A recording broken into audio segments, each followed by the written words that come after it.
नमस्कार राशि चाल में आपका स्वागत है। मैं हूं अरुण शर्मा।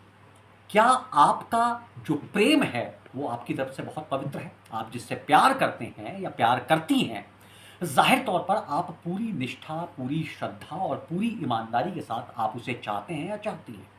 और आपका जो पार्टनर है वो भी पूरी ईमानदारी के साथ आपसे लव करता है, आपसे प्यार करता है।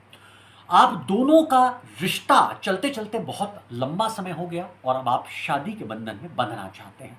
यहाँ तक कि आपके इस रिश्ते से आपके और आपके पार्टनर के परिजनों को, आपके परिवार वालों को भी कोई आपत्ति नहीं है। वो भी इस रिश्ते से पूरी तरह रजामंद हैं। उनकी भी पूरी रजामंदी है कि आप दोनों इस रिश्ते को अब शादी के पवित्र बंधन में बांध लो और पूरी जिंदगी एक साथ जियो। और आप भी लंबे समय से यही सपना देखते आ रहे हैं कि जिससे मैं प्यार करता हूं या जिससे मैं प्यार करती हूं, मैं पूरी जिंदगी उसके साथ बिताऊं।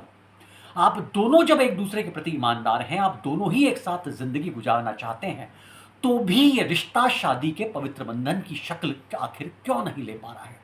जो लंबे समय से आपने सपना देखा है एक साथ जिंदगी गुजारने का, बावजूद उसके उसमें कोई अड़चन नहीं है, उसके बाद भी ये जो सपना है ये हकीकत की शक्ल क्यों नहीं ले पा रहा है? ये शादी के पवित्र बंधन में तब्दील आखिर क्यों नहीं हो पा रहा है? आपको बता दूं कि इसके पीछे कुछ बहुत सारी ज्योतिषीय वजह हैं, बहुत सारे एस्ट्रोलॉजिकल रीजंस हैं। आपने बहुत सारी नज़ीर ऐसी देखी होंगी कि एक लड़का और एक लड़की बचपन से, स्कूल टाइम से एक दूसरे के साथ रिलेशनशिप में है, एक दूसरे से पूरी ईमानदारी के साथ प्यार करते हैं, एक दूसरे के प्रति पूरी निष्ठा और श्रद्धा भाव रखते हैं। उनके प्यार में किंचित मात्र भी कहीं कोई शंका नहीं है, ना ही किसी तरह की शादी में कोई अड़चन है। बावजूद उसके उनका रिश्ता, उनका रिलेशनशिप मैरिड लाइफ में तब्दील नहीं हो पाता। इसके पीछे बहुत सारे एस्ट्रोलॉजिकल रीजंस हैं। वो रीजंस क्या हैं, अपने इस वीडियो के जरिए आज मैं आपको यही एक्सप्लेन कर रहा हूं कि आपका रिश्ता शादी की शक्ल लेगा या नहीं लेगा। देखिए, प्यार करना एक अलग बात है, एक उम्र का एक ऐसा पड़ाव है जिसमें ईश्वर ने प्रकृति की संरचना कुछ ऐसे इस तरह से की है कि विपरीत लिंगी जो आकर्षण है वो एक उम्र के बाद किसी भी शख्स के अंदर, किसी भी इंसान के अंदर स्फूर्त होना एक स्वाभाविक प्रक्रिया है। और यदि ये विपरीत लिंगी आरक्षण, ये विपरीत लिंगी जो आकर्षण है, यदि ये ना हो तो ये पूरी कायनात, ये पूरा संसार शून्य हो जाएगा, कुछ नहीं बचेगा। तो प्यार होना एक अलग चीज है और उसका शादी में तब्दील होने के लिए आपकी जन्म पत्रिका में, आपकी जन्म कुंडली में लव मैरिज योग यानी प्रेम विवाह योग का होना जरूरी है। अब आप कैसे पता करेंगे कि आपकी कुंडली में प्रेम विवाह योग है या नहीं है? तो मैं बहुत सहज भाषा में आपको एक्सप्लेन करता हूं कि क्या आपकी कुंडली में प्रेम विवाह योग है। हालांकि पूरी कुंडली को देखने के बाद ही यह निर्णय लिया जा सकता है कि प्रेम विवाह योग है या नहीं है और यह सफल होगा या नहीं होगा। देखिए, जो कुंडली का सप्तम भाव है, जो सेवेंथ हाउस होता है, वो आपकी मैरिज लाइफ को रिप्रेजेंट करता है जाहिर तौर पर। और जो पंचम भाव होता है, जो फिफ्थ हाउस होता है, वो आपकी लव लाइफ को रिप्रेजेंट करता है।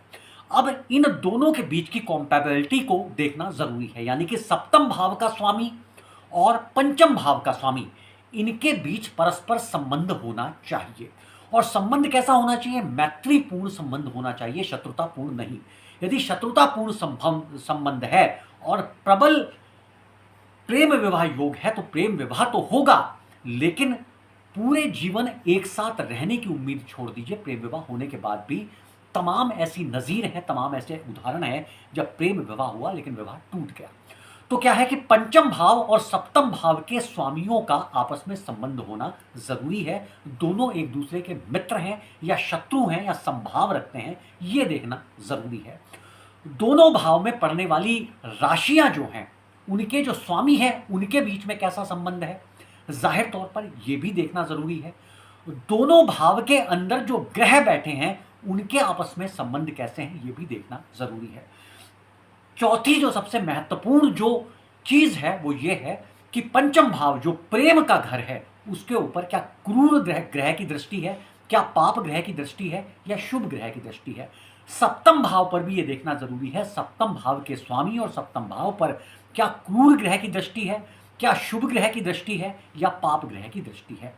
यदि दोनों भावों के स्वामी, दोनों भावों की राशियां, दोनों भावों में बैठे हुए ग्रह पर आपस में परस्पर मैत्रीपूर्ण संबंध रखते हों और किसी क्रूर ग्रह की दृष्टि ना हो बल्कि शुभ ग्रह की दृष्टि हो, तो निश्चित तौर पर दो प्यार करने वालों को इस कायनात के अंदर ऐसी कोई ताकत नहीं है जो उनको मिलने से रोक पाए, उनके रिश्ते को शादी जैसे पवित्र बंधन में बंधने से रोक पाए, सात फेरे होने से रोक पाए।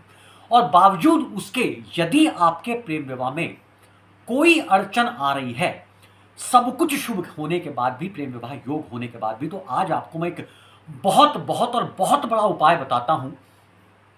गोस्वामी तुलसीदास जी ने रामचरितमानस में सीता और भगवान श्री राम ने जब एक दूसरे को पहली बार देखा तो जाहिर तौर पर उनके अंदर भी एक बेहद पवित्र प्रेम, ये धनुष भंग से पहले की बात है जब माता सीता ने देवी गौरी के मंदिर में भगवान राम को पहली बार देखा और राम ने सीता को पहली बार देखा, तो उनके अंदर भी पवित्र प्रेमपूर्ण भावनाएं जागृत हुई थी। वहां तुलसीदास जी लिखते हैं कि तुलसीदास जी ने रामचरितमानस के पंचम सोपान में सुंदरकांड में ये लिखा है, जहां ये मिलता है कि जिहि के जिहि पर सत्य सनेहु सोते ही मिलहु ना कछु संदेहु। जाहिर तौर पर यहां पर इसको याद करना आपके लिए मुश्किल होगा।